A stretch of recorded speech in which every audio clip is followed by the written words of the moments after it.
tiptoed into the lounge. I nearly jumped out of my skin when I heard a voice. "You're gonna be in so much trouble." It was my annoying older sister Natalia sitting in a corner and recording a makeup tutorial. "Listen, you can't tell Aunt I came so late. She'll make me do the dishes and laundry for a month." "I might keep your secret if you do my math homework for the rest of the school year." Just then, my eyes fell on the mound of honey cakes on the table and my stomach growled.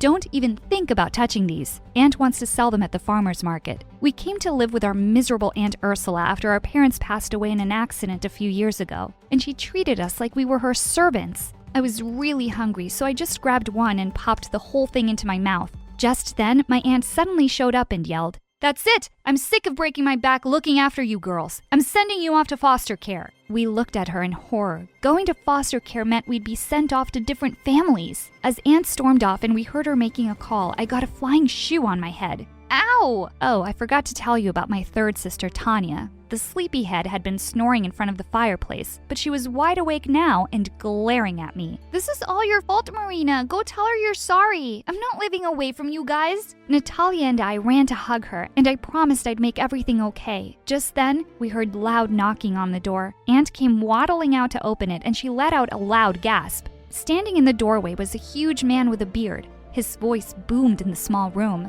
"Did you really think you could send them off and keep taking the money I give you for their care and I wouldn't even know? Girls, pack your things. You're coming with me." "Hi, my name is Marina, and I'm from Russia." My life turned around when Mom's eccentric brother, who I never even knew existed, took away me and my sisters to live in his old mansion. But it gets even crazier from here. Before I continue, click like and subscribe. The next few weeks living with Uncle Ivan was like a dream. He got all three of us into the best school in town right away. A few days later at dinner, while Natalia and I were busy arguing over something, Tanya suddenly said, Guys, is Uncle Ivan okay?" We looked at him and saw that he sat slumped in his chair. "Oh, no.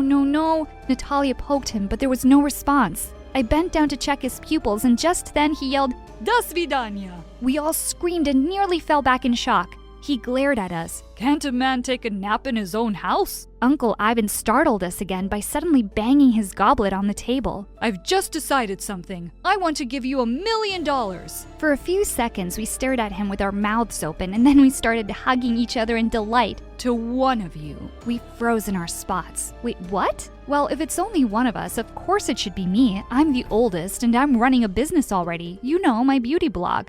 "Your business is just Dumbos watching another Dumbo putting on makeup. I'm going to be a big shot singer one day, so I'll need that money for my album." "Guys, come on, $1 million is a lot of money. We can share it." But the other two weren't even listening to me. "How dare you call me a Dumbo, you little bug? I'm 11 and I can kick your butt." And before I knew it, they were attacking one another while I was trying to break it up. Uncle got up and looked at us with sad eyes. "I will make my decision in 3 days." And with that, he walked off. The next morning, when I peeked into Natalia and Tanya's rooms and didn't find them there, I knew exactly where they'd be. And sure enough, I found them standing outside Uncle's bedroom with breakfast trays loaded with his favorite foods. "Seriously, guys, we're family. I swear if I find the money, I'll happily split it with you two." "Well, I wouldn't do that for you." "Yeah, me neither. It's gonna be all mine." And with that, Tanya knocked on the door loudly, but there was no reply. We opened the door, and to our surprise, the bed was perfectly made and the room was empty. Just then, I caught sight of a note on his pillow and ran forward to pick it up. A fat lady with no eyebrows sitting in a frame, smiling strangely at the world. Everyone knows her name. P.S. I had to go somewhere. What on earth is he talking about? The woman he's describing sounds like Aunt Ursula. I'm not going back to her, not even for $1 million. Later that night when I was in bed, I was still thinking about the strange poem when I suddenly sat up straight. Of course that's what Uncle meant. I quickly put on my nightgown and rushed downstairs. I crept quietly into Uncle's study and switched on my phone's flashlight. I knew I'd seen it here, the Mona Lisa hanging on the wall. I stared at the painting for a while, wondering what I was supposed to do now. Then I took it off the wall and flipped it over. I gasped. Taped to one corner was a small bronze key. I couldn't wait to tell the others. And then suddenly, I felt a hand around my ankle. Ah! I jumped back in fright and fell on the floor, and then someone popped up from behind the couch. "Oh, hi, Marina. I thought it was Natalia bringing me food." Oh my God, how could it possibly be? It was Petrov, the hockey team captain at my old school and my biggest crush. What on earth are you doing here? Just then the door burst open and she walked in with a tray of snacks. She looked shocked to see me, then quickly smiled.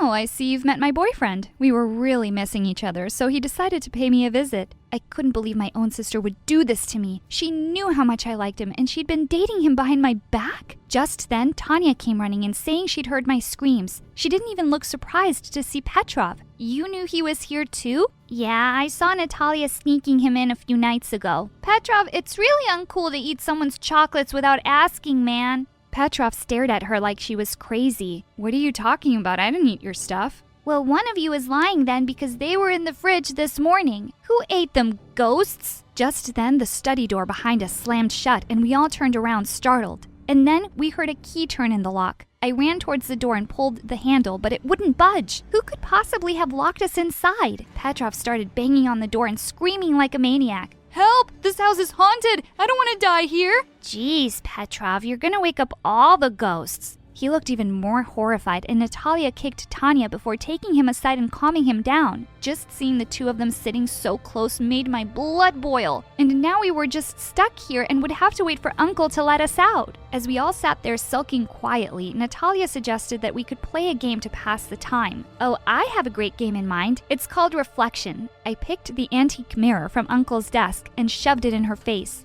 "Mirror, mirror in my hands, who's the worst sister in all the lands?" "OMG, loser, get over it." Petrov looked really confused and asked what was going on. Natalia just said, "Oh, nothing." And then she grabbed him by the collar and started kissing him in front of me. "Oh, my eyes, my eyes!" Tanya ran off to the other end of the room and refused to come back. She snuggled into a big armchair, and after a few minutes we could hear her loud snoring. Natalia opened a packet of crisps for herself and Petrov and glared at me. "Don't even think about it. Also, why were you snooping around at night?" "As if I'd tell you." When Petrov asked us what we were fighting about, Natalia spilled out everything about how Uncle was leaving one of us $1 million.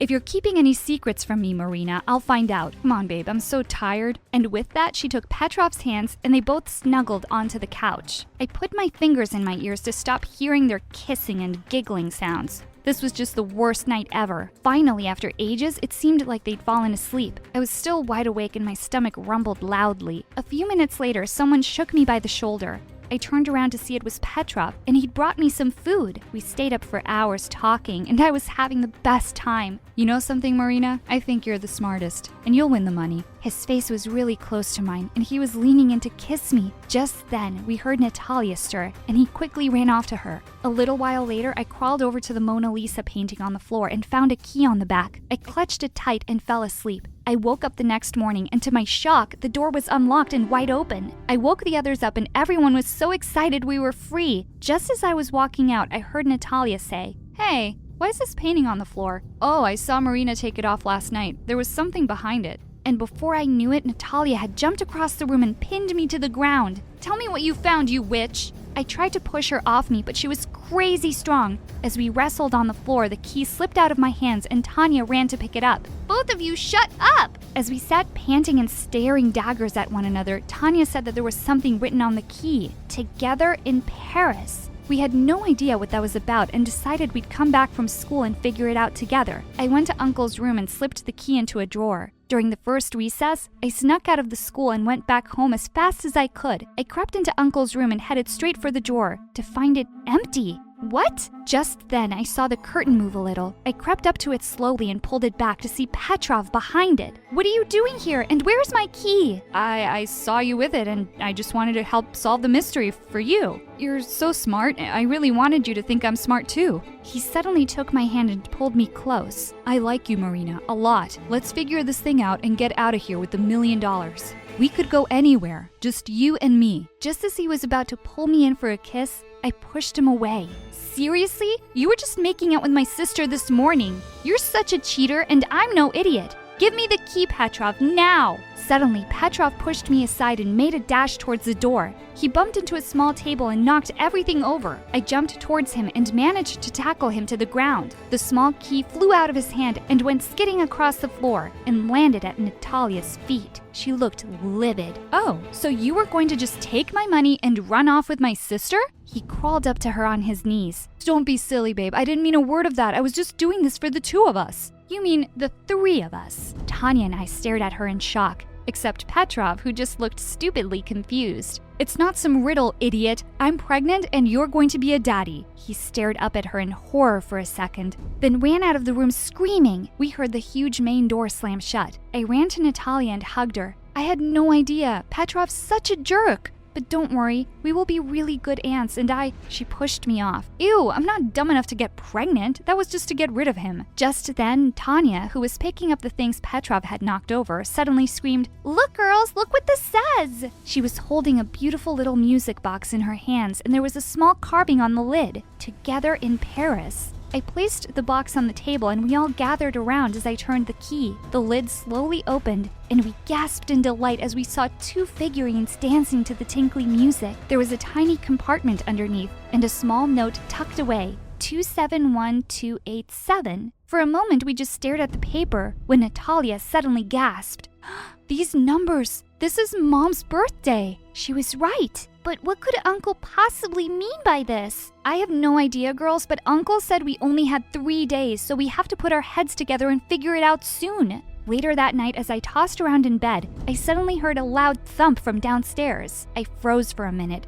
then quickly crept out of bed and tiptoed down with a baseball bat. I couldn't see anyone around, and just as I was about to turn away, something on the floor caught my eye. Muddy shoe prints. We definitely had an intruder in the house. I followed the shoe prints down the corridors that led to the eastern wing of the house. I'd never been here before. Suddenly, they faded away, and I looked up to see a door at the end of the hall. Holding my breath, I slowly opened it. There was no one inside, but it was the oddest room I'd ever seen. It seemed like a museum of forgotten things, and there were hundreds of clocks on the walls of all shapes and sizes, ticking away and all telling the wrong time. And in one corner was a shiny bronze safe. The minute I saw it, I had a light bulb moment. Of course that's what the numbers were. The combination to a safe. With trembling hands, I entered the numbers and heard a small click. I opened it and squealed when I saw what was inside. Stacks of money. It definitely looked like $1 million.